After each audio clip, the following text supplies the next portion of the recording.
नमस्कार, मैं राजकुमार श्री औरबिंदो सोसाइटी से आप सभी का हार्दिक स्वागत करता हूं। हम शिक्षा में शून्य निवेश नवाचार कार्यक्रम ZIIEI द्वारा संकलित एक रोचक नवाचार के बारे में विस्तार से जानेंगे। इस वीडियो में मैं आपको इनोवेटिव पाठशाला के अंतर्गत महाराष्ट्र बोर्ड के कक्षा 4 के हिंदी पाठ्य पुस्तक के पाठ संख्या 19 में दीपक हूँ को एक नवाचार अभिनव शिक्षण तकनीक की एक गतिविधि गृह कार्य परिवेश में व्यवहारिक शिक्षा के माध्यम से क्रियान्वयन करना बताऊंगा।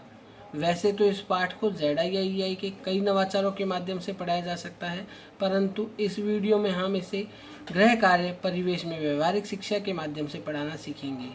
जहाँ तक इस पाठ के सार की बात है तो यह पाठ में दीपक हूँ दीपक के निर्माण पर आधारित है।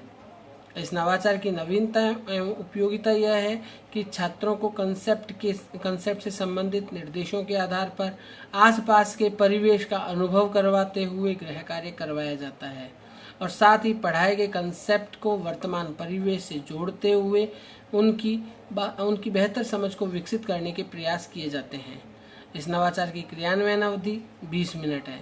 इस नवाचार की क्रियान्वयन प्रक्रिया के माध्यम से छात्रों को वाक्य निर्माण को समझाया जा सकता है।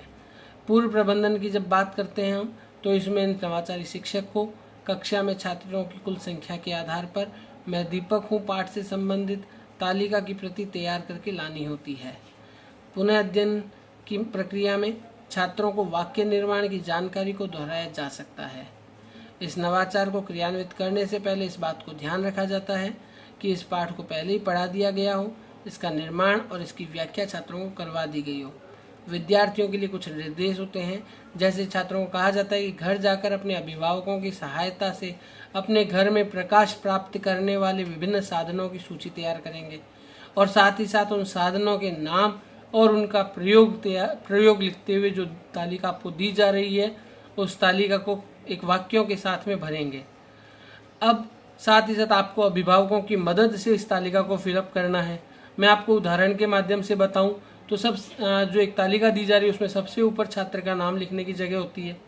उसके पश्चात 2 कॉलम होते हैं। उसमें पहले कॉलम में प्रकाश प्राप्त करने वाले साधन लिखे जाते हैं, दूसरे कॉलम में उनका वाक्य लिखा जाता है जिसमें उन साधनों का नाम शामिल किया जाता है। जैसे प्रकाश प्राप्त करने वाले साधन में लिखा जाएगा सूर्य, तो दूसरी तरफ लिखेगा सूर्य से हमें रोशनी प्राप्त होती है या ऊर्जा प्राप्त होती है। इस प्रकार से इसमें तालिका भरने के लिए जगह दी जाती है। नीचे अभिभावकों के लिए कुछ निर्देश होते हैं, जैसे अभिभावक वाक्य निर्माण में छात्रों की पूर्ण रूप से सहायता करेंगे। भरी गई तालिका को सावधानी से भी कक्षा के लिए देंगे। छात्रों को यह बात पहले ही बता दी जाती है कि अगले दिन आप द्वारा जो भी जानकारी लाई जाएगी उसके आधार पर इस कंसेप्ट का पुनः अध्ययन करवाया जाएगा। विद्यार्थी चार्ट भरकर लाते हैं और कक्षा में अपने छात्रों के सामने लाई गई जानकारी को बताते हैं। इस प्रकार से इस नवाचार के माध्यम से छात्रों को कई सीखने के प्रतिफल प्राप्त होते हैं, जैसे दूसरों द्वारा कही जा रही बातों को वे ध्यान से सुनते हैं और उस पर अपनी प्रतिक्रिया व्यक्त करते हैं। पढ़ी हुई सामग्री और निजी अनुभवों को आपस में जोड़ते हुए उनसे उभरी संवेदनाओं और विचारों के द्वारा अपनी अभिव्यक्ति व्यक्त करते हैं।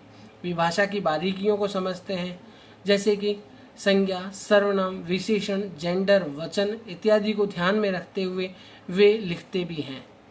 किसी भी विषय को लिखते हुए वे शब्दों की बारीक अंतर को समझते हैं और शब्दों का उपयुक्त प्रयोग करते हुए वाक्य बनाते हैं। इस नवाचार के क्रियान्वयन करते समय कई बातों को ध्यान में रखा जाता है, जैसे प्रस्तुत पाठ को एक निर्धारित माह में पढ़ाया जाना चाहिए। बच्चों को दिया जाने वाला गृह कार्य प्रयोगात्मक और अनुभवात्मक होना चाहिए ताकि वे स्वयं उसका पता करके एक निष्कर्ष तक पहुंच सकें। इस नवाचार के क्रियान्वयन में NCF 2005 के उद्देश्यों को ध्यान में रखा गया है। इस नवाचार के क्रियान्वयन की जो अवधि है वो PTR अनुपात को ध्यान में रखते हुए निर्धारित की गई है। विशेष आवश्यकता वाले बच्चों को इससे लाभ प्राप्त होता है। छात्रों में जीवन कौशल जैसे आत्म जागरूकता, गहन सोच, प्रभावशाली संप्रेषण इत्यादि का विकास होता है। साथ ही उनमें निहित मूल्य जैसे सहयोग, साहस, उत्तरदायित्व की भावना जैसे गुणों का भी विकास होता है। हम आशा करते हैं आपको यह नवाचार अच्छा लगा होगा।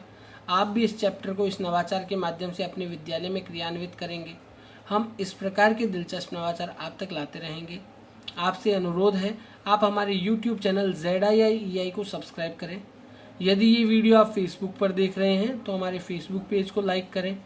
नीचे दिए गए लिंक पर क्लिक करके आप इनोवेटिव पाठशाला ऐप को इंस्टॉल कर सकते हैं। इस वीडियो को देखने और लाइक करने के लिए आपका बहुत बहुत धन्यवाद।